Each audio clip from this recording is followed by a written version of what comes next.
So the new lockbox is here. They actually did it, launching this Sunday. You can obtain it through the Wondrous Bazaar here, the Earth Mote Lockbox. You can also get it from just killing enemies. But we're going to go and open 250 of these and get all of the rewards, including the new Alligator Mount, which we can see now exactly what the abilities are. It is also a 4-slot mount with those, and we'll cover more details on those later when we actually check them out. Same with the new companion, and straight away you can already see it says offense power when the dev blog claimed it would be a utility power. What's up with that? And his stats and power seems a bit bugged and doesn't show. So let's get everything, let's get these things opened. Keep in mind again, you get those streak breaker rewards at the certain milestones. And at 250, you get the choice pack of the mount of the companion. So yeah, I'm not gonna fuss too much here, guys. Let's just get these opened. It's just another lockbox and it has all the same probability at the other rewards. And in terms of getting the mount and getting the companion, it's 1 in 250. So on average, you need to open 250 boxes to get the mount and the companion. But you get the choice pack here as well. So if we say got unlucky, we can use that to get it too. So we did get Hank, we did get the alligator, and we did get the choice pack. So that's expected odds. We got nearly 11,000 trade bars as well, so that's expected, no change there. And yes, you can see all of the other rewards here too, and honestly, the prices on those have significantly plummeted, but 1 or 2 can be pretty useful. But let's get back to the mount and companion and actually check them out and test them. So first of all, the mount. This one actually looks pretty decent with reptilian skin, but only really for tanks or solo play. I'll get this mount equipped and we can see what powers it gives us and whether anything changes. Here's that combat power. Simply going to deal 730 magnitude damage in an area of an effect and reduce the target's outgoing damage by only 10% and increase the maximum hit points by 10%, only to yourself. So that's no good for anything. If you want a mount that's going to reduce the enemy's damage, you'd go with, say, the Eclipse line. It's going to reduce the outgoing damage of your targets by 15% and increase the damage they take by 15%. Way better. You can see a list of other ones here as well. Like Swarm is also going to reduce the target's damage by 15% and increase the damage they take by 15%.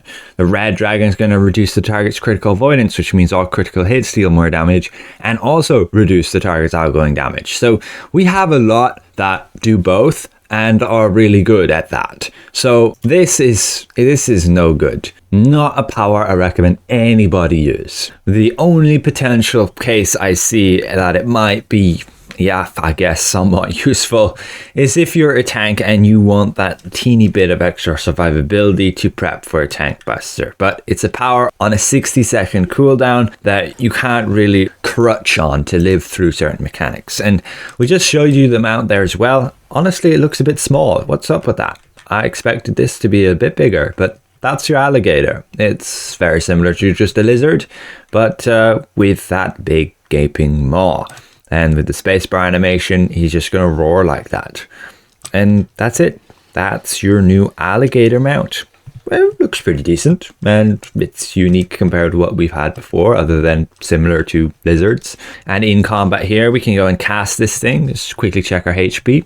800,000, so let's go cast it. Does it actually increase our HP? We're gone up to 879,000, so yeah, about 10% increase, nearly 80,000. I assume that's only boosting our base hit points and not any other bonuses we would gain. But yeah, pretty underwhelming, and only reducing the outgoing damage by 10% means it's just not worth it in most cases using versus a mount that can reduce by 15%. Let's look at the equip power then. You can see when you get struck, you will gain a stack of 4,500 maximum hit points and 300 power for 10 seconds. And this has a maximum of 10 stacks. Can only trigger once every second. Now, this can be pretty useful as that's a maximum of 45,000 hit points along with 3,000 power. However, as a damage dealer who's just looking for damage stats, there's no point in it because I can just go with, say, Dominant Force, 4,500 power, already more than it. So why would I use this ability?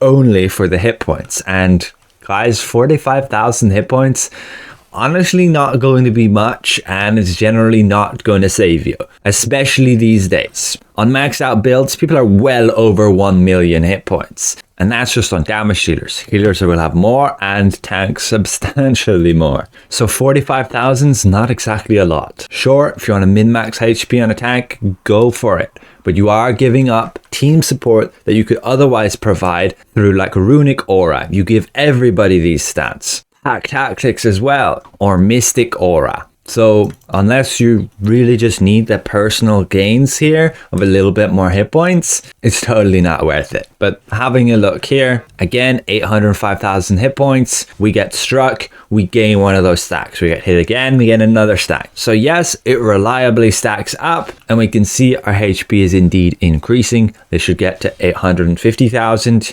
It does indeed, although that is a 50,000 hit point increase and not a 45,000 hit point increase. So it must scale somewhat with the HP increasing effects, like Constitution potentially. Well, now we're 860,000 hit points. Not sure what's going on there, but it's giving us 55,000 hit points. And we do have a HP modifier of 12% from Constitution, so it does seem to scale with that. But still, don't rate it very highly. I wouldn't use it versus team support unless you seriously need the survivability benefit as, say, a tank. Now, you can use this mount in your stable here, and you can see what bonuses it's going to give you. Defender's Retort, Protector's Covenant, Lionheart's Perseverance, Mender's Covenant, Artificer's Enticement, Guardian's Spirit, Shepherd's Devotion, Berserker's Rage, and Artificer's Persuasion. So some alright benefits here. Guardian's Spirit if you're a tank, Mender's if you're a healer, or sometimes even a DPS they can use that, and even Shepherd's Devotion is pretty nice for team support. So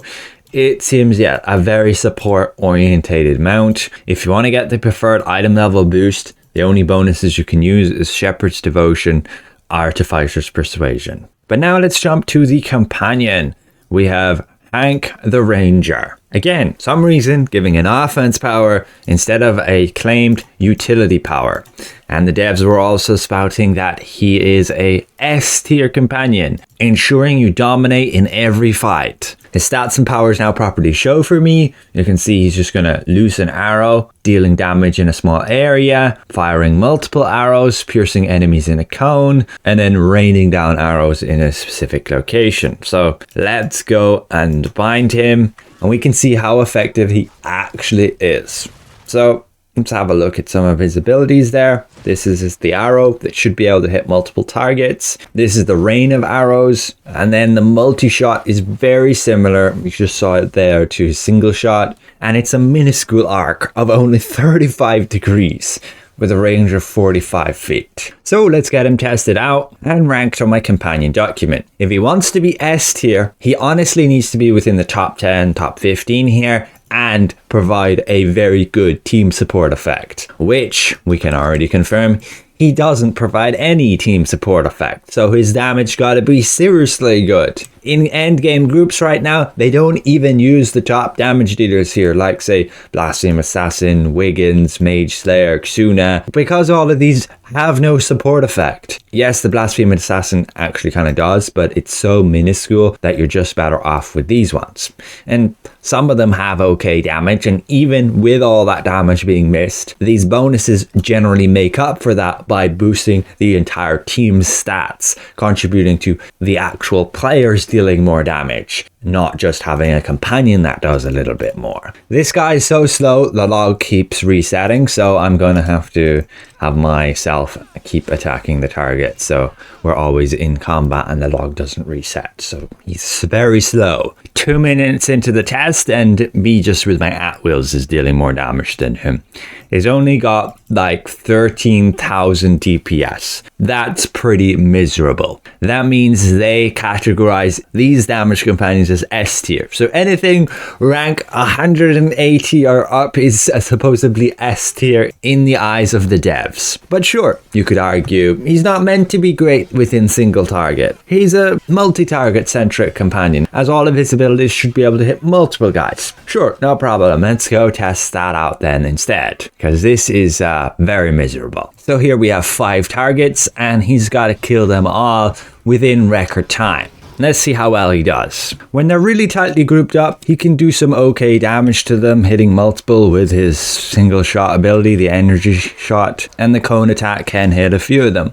But he's taking quite a long time here. That cone attack just isn't really wide enough to be very practical, and his overall damage effectiveness just seems pretty lackluster. He's finally finishing the last guy and it's been over 3 minutes. That puts his DPS on this test at just 7,000, with multi-shot being his highest damage ability, 33%, followed by Rain of Hours, which is basically the same, 33%, and then Energy Arrow and Bleeds. But again, looking at my multi-target ranking, 7,000 DPS it's going to be below Drizzed, and you're better off just running Drizzed for the multiplicative 3% damage buff. So there's no way I can recommend this companion whatsoever in terms of being summoned. His effectiveness is really poor, that I think we all know what the S in S tier actually stands for. Rank like 20 on this list in multi-target, which is terrible, and over rank 180 on the single target damage list.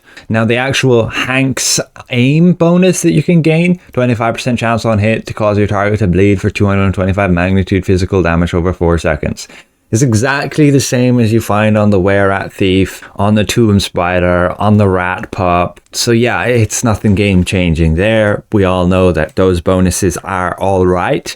They can deal like 4 to 5% of your overall damage, which can be very good, but people trying to go for those stat camps just can't do it these days to really fit one of those in, and it's generally just not as effective in most cases to really be worth it, versus again just reliable stats from other companions. And again, this being an offense power, not utility, makes it even worse, because as a damage dealer you're generally already not using stats in those slots, because you need to have the Neverwinter Knight, the Batiri, Minsk, and then the Tamed Raptor, because that's just an insane amount of power. So yeah, there's no room at all for this companion. And so ultimately I would safely say, do not open this new lockbox. It has honestly nothing going for it, nothing worth it. The mount sucks, the companion is terrible. As an endgame player, I don't see them useful at all. The mount has some uses for HP buffing on a tank, but you are sacrificing team support. And the companion, if the devs decide to change this to a utility power, it might actually get to see some use as a power that does magnitude damage versus a stat boost. But in offense, it can't compete versus the Batiri, the Knight, or the Tamed Raptor, or even the Spine Devil in multi-target. So don't open the lockbox, boycott this one, and hopefully they do better next time. Thanks all for watching. A special thank you to all these channel members for the extra support, and we'll see you guys around. Goodbye for now.